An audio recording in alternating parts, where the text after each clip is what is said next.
महल के एक कोने में माँ गांधारी श्वेत वस्त्रों में बैठी थी। नेत्रों पर पट्टी अब भी बंधी थी, पर भीतर सब कुछ देख रही थी।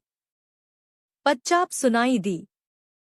विदुर वह झुके पर बोले नहीं, कुछ क्षण मौन रहा। फिर गांधारी का स्वर गूंजा, गंभीर थका हुआ पर तीक्ष्ण। विदुर, युद्ध समाप्त हो गया है। मेरे 100 पुत्रों की चिताएं बुझ चुकी हैं। अब तुम क्यों आए हो? अब किसे समझाने आए हो? विदुर ने दृष्टि उठाई।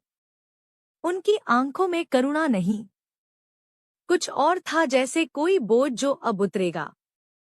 विदुर बोले, माता, आज मैं समझाने नहीं आया। आज मैं वह कहने आया हूँ जो युद्ध से पहले कहा जाता तो शायद युद्ध होता ही नहीं। गांधारी का शरीर तन गया। अब सत्य का क्या मूल्य विदुर? सत्य तो मेरे पुत्रों के साथ जल गया। विदुर ने धीमे स्वर में कहा, नहीं माता, कुछ सत्य ऐसे होते हैं जो मृत्यु के बाद ही प्रकट होते हैं। मौन। फिर गांधारी बोली, कहो, अब मेरे पास खोने को कुछ नहीं। विदुर कुछ कदम आगे आए। माता, क्या आप कुछ हाथ है? दुर्योधन जन्म से अंधा नहीं था। गांधारी चौकी, तुम क्या कह रहे हो? विदुर ने कहा, जब दुर्योधन जन्मा था उसकी आंखें खुली थी, पर उस क्षण उसने जो पहला दृश्य देखा वह था अपने ही माता पिता का भय। गांधारी का स्वर कांप गया। भय? विदुर बोले, हाँ, ज्योतिषियों ने कहा था यह बालक कुल का नाश करेगा। और उसी क्षण धृतराष्ट्र ने उसे कसकर जकड़ लिया, इतना कसकर कि उसकी दृष्टि सदा के लिए बुझ गई। दीपक की लोहिली गांधारी का हाथ कांपने। गांधारी धीमे स्वर में, तो उसका अंधापन भाग्य नहीं था, हमारा भय था। विदुर ने सिर झुका लिया। कुछ पल बीते। फिर गांधारी ने पूछा, और बताओ विदुर, अब कौन सा सत्य बचा है? विदुर की आवाज और भारी हो गई। माता, क्या आपको पता है दुर्योधन को सबसे अधिक प्रेम आपसे नहीं, कृष्ण से था? गांधारी सन्न रह गई। गांधारी बोली, कृष्ण से? वह तो उनका शत्रु था। विदुर ने कहा, नहीं माता, वह कृष्ण को शत्रु नहीं मानता था। वह कृष्ण को वह दर्पण मानता था जिसमें वह स्वयं को देखना चाहता था पर डरता था। विदुर आगे बोले, जब कृष्ण उसे मार्ग बदलने का अवसर देते।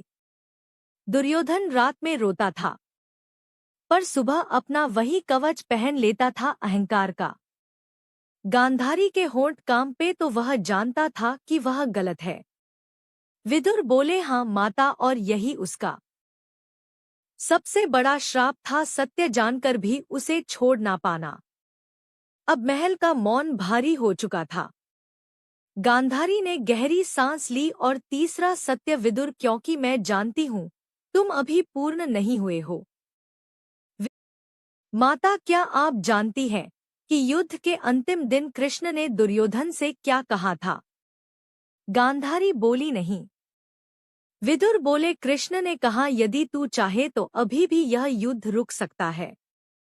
बस एक बार अपने हृदय से पूछ ले। विदुर ने कहा, और माता, दुर्योधन ने उस क्षण अपने हृदय से पूछा भी था।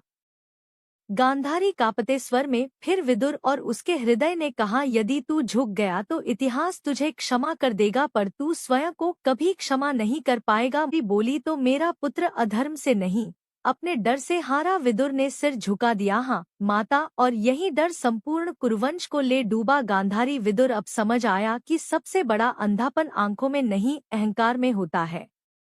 विदुर ने धीरे से कहा, और सबसे बड़ा युद्ध कुरुक्षेत्र में नहीं, मन में लड़ा जाता है। गांधारी बोली, विदुर, अब एक प्रश्न मैं पूछूंगी, उत्तर देना। राजनीति नहीं, धर्म नहीं, सिर्फ सत्य। विदुर ने सिर झुका दिया। पूछिए माता। गांधारी का स्वर कठोर हो गया। मेरे पुत्रों का विनाश क्या केवल दुर्योधन के कारण हुआ, या मैं भी उस पाप में सहभागी हूँ? विदुर बोले, नहीं। कुछ क्षण बाद उन्होंने जमीन को देखा और कहा, माता, यदि सत्य बोलूं तो यह संवाद आपको मुक्त नहीं करेगा, आपको तोड़ देगा। गांधारी ने कहा, तोड़ दो, अब बचा ही क्या है? विदुर ने धीमे स्वर में कहा। माता, आपने अपनी आंखों पर पट्टी धृतराष्ट्र के लिए नहीं बांधी थी। गांधारी चौंकी, तो किसके लिए? विदुर बोले, आपने वह पट्टी अपने भविष्य से बचने के लिए बांधी थी। गांधारी का हाथ कांप गया। यह असत्य है।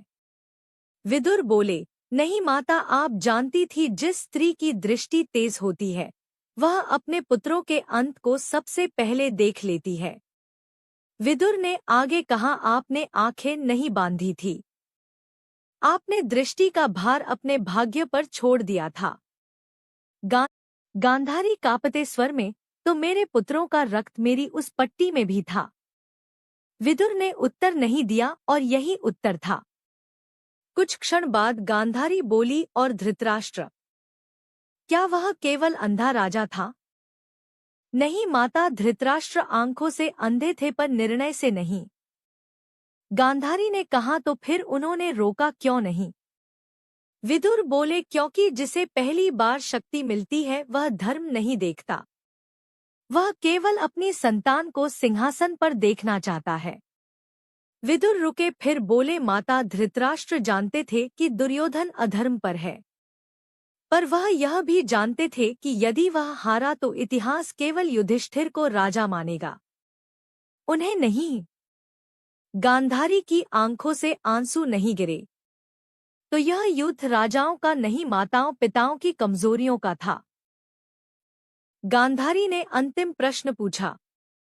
गांधारी, विदुर, क्या मेरे पुत्रों को मुक्ति मिली? विदुर ने पहली बार आकाश की ओर देखा।